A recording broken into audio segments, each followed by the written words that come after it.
Paano mag-promote ng Facebook page mo kung beginner ka pa lang? May Facebook page ka pero wala nakakaalam?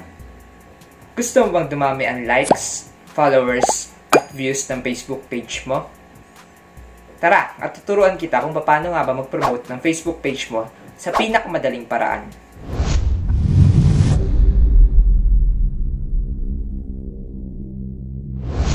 Hi! Ako si Archie Noche at sa video na to, ituturo ko sa iyo ang step by step kung paano i-promote ang Facebook page mo kahit wala kang budget o experience. Maganda ito para sa mga business owners, content creators, o kahit sinong gusto lang mag-grow online. Ipapakita ko rin ang mga screen record tutorials kung paano nga ba gawin ito step by step. Let's go! Step 1 ay i-share ang Facebook page mo gamit ang personal account mo. Makikita mo ito sa may Facebook page mo, i-click mo lang ang share button sa ilalim. Pwede mo siyang i-post sa timeline, sa story, o sa mga Facebook group na kasali ka. Step 2 is to invite ang lahat ng Facebook friends mo.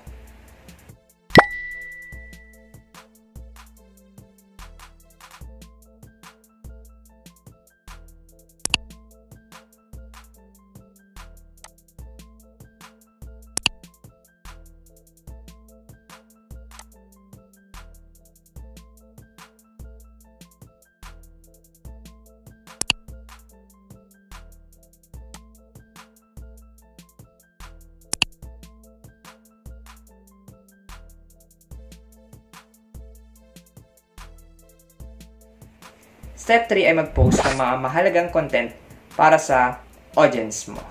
Ang mga halimbawa nito ay mga tips, relatable quotes, mga how-to video or tutorial videos, o kahit mga behind the scenes ng mga ginagawa mo para maging active ang Facebook page mo.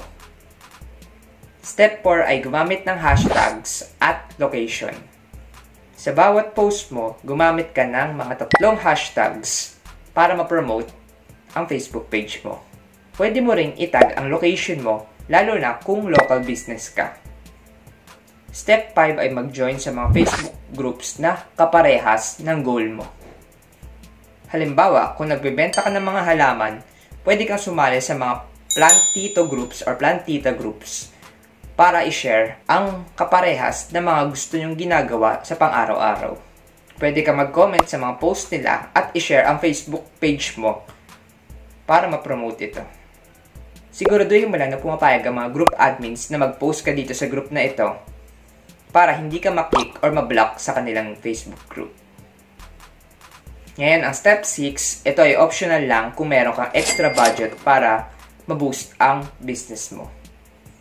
Kung meron kang extra budget, pwede mong gamitin ang boost post para makita ng mas maraming tao ang negosyo mo.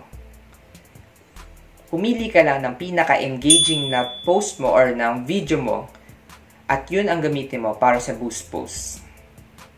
Pwede kang mamili dito kung sino ang mga taong gusto mong ma-reach, ang age nila, ang gender, at mag-adjust kung ano ang budget na kaya mong ilagay para dito. Tips and reminders lang. Number 1 is, mas okay kung consistent ka na nagpo-post sa Facebook page mo. Pwedeng kahit mga 3 times a week, 4 times a week. Basta siguraduhin mo na meron kang update every week sa Facebook page mo. Pangalawa is gumamit ka ng clear cover photo at ng clear profile picture. Ibig sabihin nito, dapat malinaw at hindi mga pixelated na pictures ang ginagamit mo para mas madali kang makita at makilala ng mga viewers mo.